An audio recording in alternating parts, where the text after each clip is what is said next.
Intermediate 2019 పరీక్ష ఫలితాలలో అవకతవకలకు పాల్పడితే 27 మంది విద్యార్థులు ఆనాడు తెలంగాణలో ఆత్మహత్యలు చేసుకున్నారు.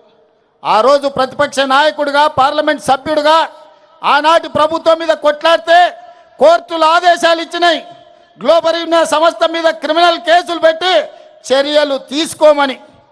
కానీ కేటీఆర్ అయిన బినామీ సంస్థ, ఆయన చీకటి మిత్రులైన గ్లోబరీనా సంస్థ యజమానుల మీద క్రిమినల్ కేసులు పెట్టలేదు, అరెస్టులు చేసి జైలుకు పంపలేదు.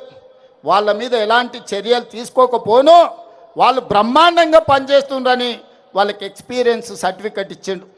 ఈ సర్టిఫికెట్ను తీసుకొని 2023 డిసెంబర్ 7 నాడు మన ప్రభుత్వం వచ్చిన తర్వాత ఇక తెలంగాణలో పప్పులు ఉడకవు, నూకలు చెల్లవని గ్లోబరీనా సంస్థ పేరు మార్చుకొని కోఎంట్ పేరు మీద సిబిఎస్ఈ పరీక్షల ఫలితాలను డిజిటలైజ్ చేస్తామని, ఆ పరీక్షా ప్రశ్న పత్రాలను దిద్దుతామని ధర్మేంద్ర ప్రధాన్తో కేంద్ర ప్రభుత్వంతో ఒప్పందం చేసుకున్నారు. ఆ టెండర్లో కేవలం వాళ్ళకి సరిపోయే విధంగా, గ్లోబరీనా సంస్థకు సరిపోయే విధంగా నియమ నిబంధనలు పెట్టి సిబిఎస్ఈ పరీక్షలను దిద్దే కాంట్రాక్టు తీసుకొని అందులో అవకతవకలకు పాల్పడితే లక్షలాది మంది విద్యార్థుల భవిష్యత్తు గందరగోళమైతే పరీక్షా పత్రాలను దిద్దింది రద్దు చేసి సిబిఎస్ఈ మళ్ళీ పరీక్షా పత్రాలను మళ్ళీ దిద్దాల్సిన పరిస్థితి. దాంతో చాలామంది విద్యార్థులు ఆత్మహత్యలు చేసుకున్నారు. ఆనాడు బీఆర్ఎస్ ప్రభుత్వంలో ఇంటర్మీడియట్ విద్యార్థుల జీవితాలతో చెలగాటమాడిన గ్లోబరీనా సంస్థ మీద క్రిమినల్ కేసులు పెట్టి అరెస్టులు చేసి జైలుకు పంపకపోవడం వల్ల కేటీఆర్ బినామీ సంస్థ అయిన గ్లోబరీనా కేంద్ర ప్రభుత్వంలో సిబిఎస్ఈ ప్రశ్న పత్రాలను పరీక్షలను తమ అవినీతికి వాడుకున్నారు. ఇదే కేటీఆర్ ఢిల్లీ బీజేపీలతో మాట్లాడి వాళ్లకు కాంట్రాక్టులు ఇప్పించడు.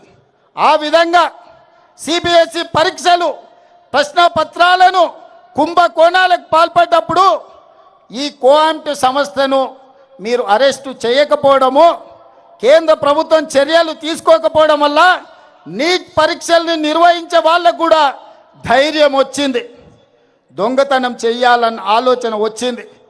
జాతీయ స్థాయిలో నిర్వహించే నీట్ పరీక్షల్లో ప్రశ్న పత్రాలను బజార్లో పల్లి బఠానీలలా అమ్ముకున్నారు. రాజస్థాన్ కోటాలో, మధ్యప్రదేశ్లో, వివిధ ప్రాంతాలలో బీజేపీ ప్రభుత్వం ఉన్న రాష్ట్రాలలో నీట్ పరీక్షల ప్రశ్న పత్రాలను తెగ నమ్ముకొని కోట్ల రూపాయలు సంపాదించుకున్నారు. అందుకే ఇవాళ వేలాది మంది విద్యార్థులు సిబిఎస్ఈలో జరిగిన అవకతవకలు, నీట్ పరీక్షల్లో జరిగిన అక్రమాలను చర్యలు తీసుకోవాలి, కేంద్ర మంత్రి ధర్మేంద్ర ప్రధాన్ను మంత్రివర్గం నుంచి బర్తరఫ్ చేయాలి అని ఢిల్లీ వీధుల్లో వేలాది మంది విద్యార్థులు కదం దొక్కిరు. తప్పు జరిగిన కేంద్ర ప్రభుత్వం, ప్రధానమంత్రి నరేంద్ర మోడీ ఈ దేశ ప్రజలకు క్షమాపణ చెప్పి ధర్మేంద్ర ప్రధాన్ను బర్తరఫ్ చేయాల్సింది వదిలేసి నిరసన తెలుపుతున్న వేలాది మంది విద్యార్థుల మీద లాఠీ చార్జ్ చేసి బాష్పవాయువు గోళాలను ప్రయోగించడు, తుపాకీ తూటాలను పేల్చాడు, వందలాది మంది విద్యార్థులను గాయపరిచాడు, తలకాయలు బగలగొట్టిండు, చేతులు విరగొట్టిండు. నేను ఇవాళ తెలంగాణ సమాజాన్ని, యువకులను నేను అడుగుతున్నా, విద్యార్థుల జీవితాలతో చెలగాటమాడిన ఈ సంస్థల్ని వైఫల్యం చెందిన కేంద్ర మంత్రిని వదిలేద్దామా? ప్రశ్నించినందుకు ప్రజల్ని పశువులలాగా చితకబాదిన కేంద్ర ప్రభుత్వాన్ని వదిలేద్దామా?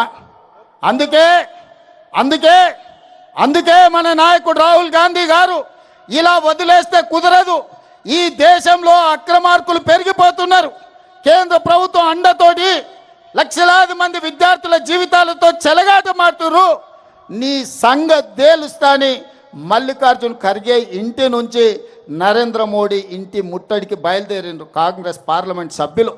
దానికి నాయకత్వం రాహుల్ గాంధీ గారు, ప్రియాంక గాంధీ గారు వహించారు. దౌర్జన్యం చేయలే, రాళ్ళు విసరలే, నరేంద్ర మోడీ ఇంటి మీద ఎలాంటి దాడులకు పాల్పడలే. శాంతియుతంగా మహాత్మా గాంధీ వారసులుగా ఈ దేశానికి ప్రాణాలు ఇచ్చిన మహాత్మా గాంధీ స్ఫూర్తిగా, ఈ దేశం కోసం అమరులైన ఇందిరాగాంధీ స్ఫూర్తిగా, ఈ దేశం కోసం చివరి రక్తపట్టు ధారపోసిన రాజీవ్ గాంధీ స్ఫూర్తిగా ప్రశాంతంగా మోడీ ఇంటి ముందు రోడ్డు మీద కూర్చొని నిరసన తెలుపుతున్న రాహుల్ గాంధీ గారిని, ప్రియాంక గాంధీ గారిని పోలీసులను పెట్టి కొట్టించి రక్తం చిందేలా గాయపరిచి రోడ్డు మీద బరబరా ఈడ్చుకుంటూ పోయినరు. మరి యువకులారా, మన అందరం చూసుకుంటూ కూర్చుందామా? నరేంద్ర మోడీని శిక్షిద్దామా? ఒక్కసారి ఆలోచన చేయండి. అందుకే ఇవాళ కొడంగల్ అభివృద్ధి కార్యక్రమాలు, కొడంగల్ కార్యకర్తలతో ఆత్మీయ సమ్మేళనం కోసం నేను వస్తే అర్ధరాత్రి నాకు ఈ సమాచారం అందింది. అర్ధరాత్రి అప్పటికప్పుడు ఈ విధంగా వదిలేస్తే బీజేపీ పెట్టరేగిపోతుంది, పాశవిక దాడులకు పాల్పడుతుంది. ఖచ్చితంగా కొడంగల్ చౌరస్తా అంబేద్కర్ సాక్షిగా నరేంద్ర మోడీ గుండెలు అదిరేలా నినదించాలని ఇవాళ మిట్ట మధ్యాహ్నం ఎర్రటెండల మనం వేలాదిగా ఇక్కడ మనం జమైనం. అందుకే ఈరోజు జంతర్ మంతర్లో నిరసన తెలుపుతున్న విద్యార్థులకు అండగా కొడంగల్ నుంచి మనం గలం వినిపిస్తున్నాం.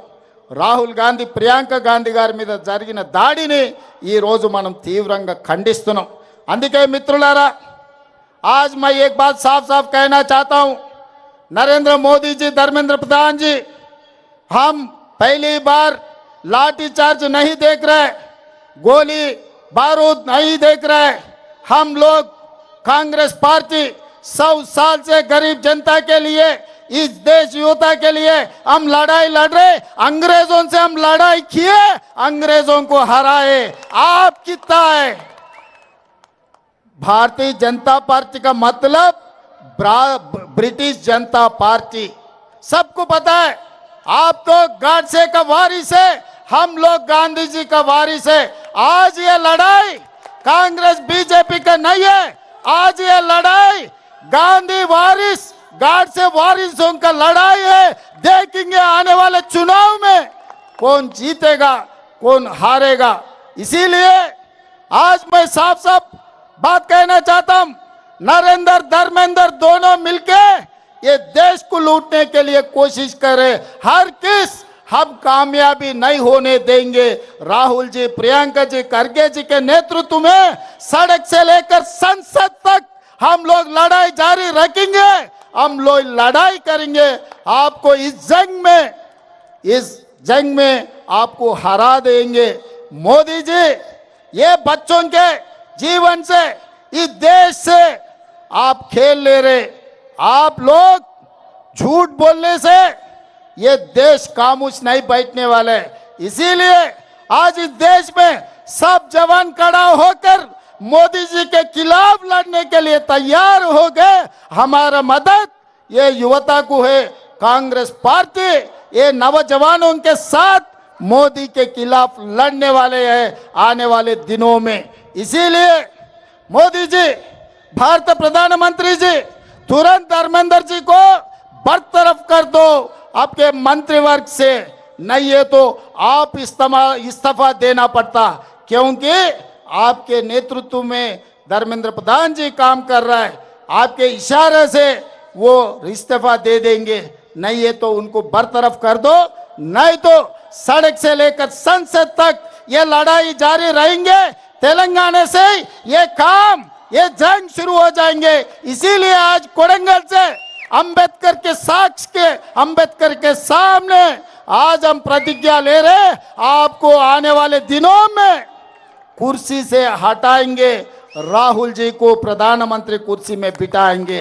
आप लोग सब तैयार है? आप लोग तैयार है? तैयार है? तैयार है? तैयार है? जो तैयार है हाथ उठाओ। जय कांग्रेस, जय